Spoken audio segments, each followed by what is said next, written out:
Hello everyone, commerce on your tips पर आपका स्वागत है and I hope and pray कि आप सब ठीक होंगे। चलिए शुरू करते हैं। Class 11th chapter 1 accounting. As class 11th में आप लोगों के लिए सारे सब्जेक्ट्स आपको ऑलमोस्ट नए ही नजर आएंगे और क्योंकि ये कॉमर्स टीम है तो इसके अंदर मोस्टली सारी बातें बिजनेस से रिलेटेड ही होने वाली हैं। ठीक है, तो जो हमारा अकाउंट्स में चैप्टर 1 है वो है अकाउंटिंग। चलिए सबसे पहले हम आज ये समझते हैं कि अकाउंटिंग है क्या। मान लीजिए मैंने अपना एक नया बिजनेस शुरू किया, ठीक है। अब उसको रन करने के लिए मुझे क्या करना पड़ेगा, प्रोडक्ट बेचने पड़ेंगे और उसके लिए मुझे प्रोडक्ट मैन्युफैक्चर करने पड़ेंगे, जिसके लिए मुझे क्या चाहिए, रॉ मटेरियल। अब जरूरी तो नहीं है ना कि सारा का सारा रॉ मटेरियल मुझे कैश में ही मिल जाए, मुझे कैश भी लेना पड़ेगा, मुझे कुछ सामान उधार में भी लेना पड़ेगा, फिर मुझे मैन्युफैक्चरिंग भी करनी पड़ेगी प्रोडक्ट की।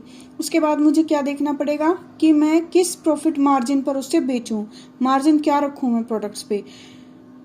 उसके बाद में मैं जाके कहीं पर उस प्रोडक्ट को बेचूंगी और जब मैं उसको बेचूंगी तो भी ये जरूरी नहीं है ना कि सारा का सारा सामान मेरा कैश में ही बिकेगा, हो सकता है मैं कुछ सामान उधार में भी दे दूं। तो जब हम एक बिजनेस शुरू करते हैं तो ऐसे बहुत सारी ट्रांजैक्शंस होती हैं जो कि हम डेली बेसिस पर करते हैं, लेकिन ज़रूरी तो नहीं है ना कि सारे के सारी ट्रांजैक्शंस हमें याद ही रहेंगी। इसलिए हमें उन सभी ट्रांजैक्शंस को कहीं ना कहीं पर रिकॉर्ड करके रखना पड़ता है। डेली की ट्रांजैक्शंस को जब हम एक सिस्टमेटिक ढंग से कहीं पर एक उनका रिटर्न रिकॉर्ड रखते हैं तो उस चीज़ को हम क्या बोलते हैं, अकाउंटिंग। चलिए एक बार इसकी डेफिनेशन भी देख लेते हैं। Accounting is an art of recording, classifying and summarizing the business transactions with a view to ascertain the net profit and the financial position of the business. Our next topic is characteristics of accounting, जिन्हें हम features भी बोल सकते हैं accounting के। And our number first point is accounting is an art as well as science. अब देखिए, जितने भी ट्रांजैक्शंस हम रिकॉर्ड करते हैं वो सबके सब जो हमारे अकाउंटिंग स्टैंडर्ड्स हैं या अकाउंटिंग के जो प्रिंसिपल्स हैं उनको फॉलो करते हुए ही मेंटेन किए जाते हैं। इसलिए इसको हम साइंस भी बोलते हैं, क्योंकि एक जो प्री डिटरमाइंड शेड्यूल है कि हमें स्टैंडर्ड्स हैं उन्हीं के अकॉर्डिंग हमें वर्क करना है, इसलिए इसे क्या बोलते हैं, एक साइंस बोला गया है। और इसे आर्ट क्यों कहा गया है, मान लीजिए जो भी हमारे रिकॉर्ड्स हैं अगर हम वो किसी के सामने प्रेजेंट कर रहे हैं तो उसको प्रेजेंट करने का जो तरीका है हमारा, वो तो हमारा खुद का है ना, वो तो हम किसी का कॉपी नहीं कर रहे हैं, इसलिए अकाउंटिंग को आर्ट भी कहा गया है। Number 2 is recording of financial transactions only. इसके अंदर सिर्फ वही ट्रांजैक्शंस या इवेंट्स रिकॉर्ड किए जाते हैं जो कि फाइनेंशियल कैरेक्टर के होते हैं। अब हमने अगर कोई बिजनेस शुरू किया है तो उसके अंदर जो ट्रांजैक्शंस होते हैं वो बहुत टाइप की होती हैं, लेकिन सबकी सब मॉनेटरी टर्म्स में हम आइडेंटिफाई नहीं कर सकते हैं। लेकिन जो टर्म्स मॉनेटरी टर्म्स में आइडेंटिफाई जो ट्रांजैक्शंस मॉनेटरी टर्म्स में आइडेंटिफाई हम कर सकते हैं, लाइक हमने किसको कितना पे किया है, कितना परचेज किया है, कितना सेल हुआ है, हमारे कितने एक्सपेंसेस रहे हैं, ये सारी चीजें, इन सभी को हम डेट वाइज एक सिस्टमेटिक तरीके से इसके अंदर रिकॉर्ड करते हैं। Our next point is recording in terms of money.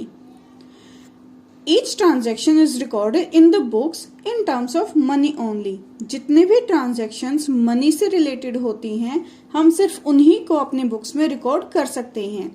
चलिए इसे एग्जाम्पल के थ्रू समझते हैं। मान लीजिए मैंने अपने बिजनेस के लिए 50 कंप्यूटर्स परचेज किए हैं एंड 100 लैपटॉप्स परचेज किए हैं।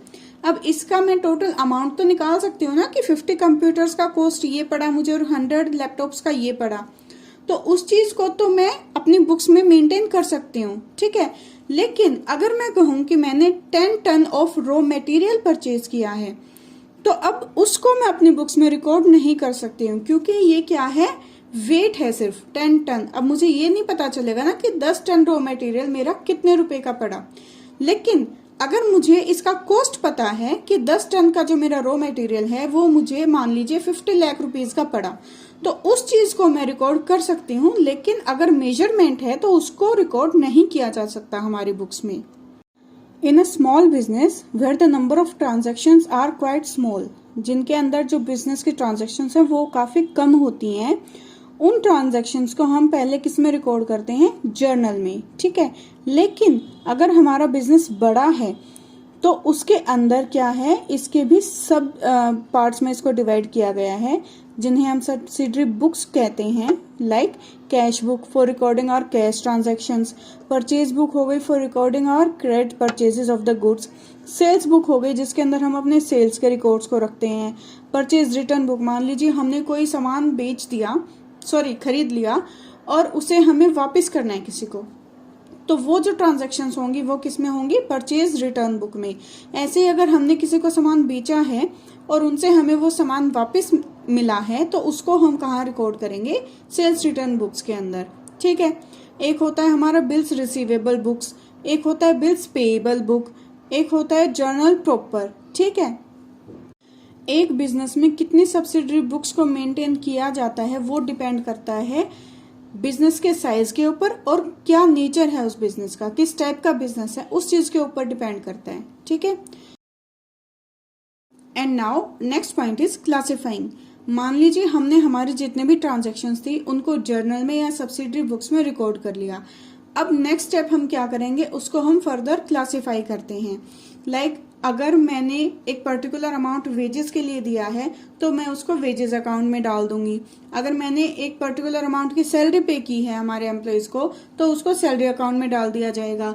अगर मेरा प्रोडक्ट नया है और मुझे उसके लिए एडवर्टाइजमेंट करना है और मैंने उसकी एडवर्टाइजमेंट में 1,00,000 रुपए मैंने मान लीजिए इन्वेस्ट कर दिया, तो उस 1,00,000 रुपए के अमाउंट को मैं एडवर्टीजमेंट अकाउंट में डाल दूंगी। तो इस तरह से जो हम क्लासिफिकेशन करते हैं ट्रांजैक्शंस का, वो किस में आएगा, क्लासिफाइंग में। और next point is summarising. Summarising क्या है, समराइजिंग एक आर्ट है हमारा जो डाटा हमने ट्रांजैक्शंस जो हमने की हैं उनको प्रेजेंट करने की, कि किस तरह से हम उसको प्रेजेंट करते हैं कि सामने वाले को वो सारा डाटा अंडरस्टैंडेबल हो, ठीक है, और जो हमारी मैनेजमेंट है उसके लिए भी वो यूजफुल हो। लाइक समराइज करके हमने ये बता दिया कि हमने कितना ईयरली पर हमारा प्रॉफिट रहा है, कितना हमारा लॉस रहा है, या हमें किससे कितना पैसा लेना है या कितना पैसा किसी को देना है। तो अगर एक समरी बना करके हम लोग इस चीज का मेंटेन करके रखते हैं वो क्या होगा, समराइजिंग होगा। Next is interpretation of the results. हम अकाउंटिंग के अंदर जो बिजनेस ट्रांजैक्शंस होती हैं उनको एक प्रेजेंटेबल मैनर में बनाया जाता है। लाइक ट्रेडिंग का जो अकाउंट है, प्रॉफिट है कितना हुआ, लॉस कितना हुआ है, बैलेंस शीट हमारी, ये सब चीजें जो हैं ये एक प्रेजेंटेबल मैनर में रखी जाती हैं ताकि जो भी हमारे इंटरेस्टेड पार्टीज हैं बिजनेस की, लाइक हमारे प्रोप्राइटर्स हैं, हमारे मैनेजर्स हैं, हमारे बैंक्स हैं या क्रेडिटर्स हैं या फिर हमारे जो एम्प्लॉयज हैं, वो क्या कर सके, उनको फुल इंफॉर्मेशन हो about the profitability and the financial position of our business. Now our next point and the last point is communicating. अब कम्युनिकेटिंग के अंदर हम क्या करते हैं, जितने भी ट्रांजैक्शंस हम रिकॉर्ड करते हैं उनको हम एक प्रेजेंटेबल मैनर में पेश करते हैं, किसके सामने, जिन जिन को उनकी रिक्वायरमेंट है उनके लिए। फॉर एग्जांपल हमारे जो हायर अथॉरिटीज़ हैं उनको हम ये डिटेल्स प्रोवाइड करते हैं ताकि वो प्रॉपर प्लानिंग उसके थ्रू कर सकें, जिससे कि हमारा बिजनेस जो है वो प्रॉपरली ग्रो कर पाएगा। Okay, thank you guys. Comments करके ज़रूर बताइएगा आपको ये वीडियो कैसी लगी, और अगर आपको ये वीडियो पसंद आई है तो प्लीज़ इसे लाइक कीजिएगा, शेयर कीजिएगा और चैनल को सब्सक्राइब करना मत भूलिएगा, और बेल आइकन को दबाना तो बिल्कुल भी मत भूलिएगा। Thank you, have a good day.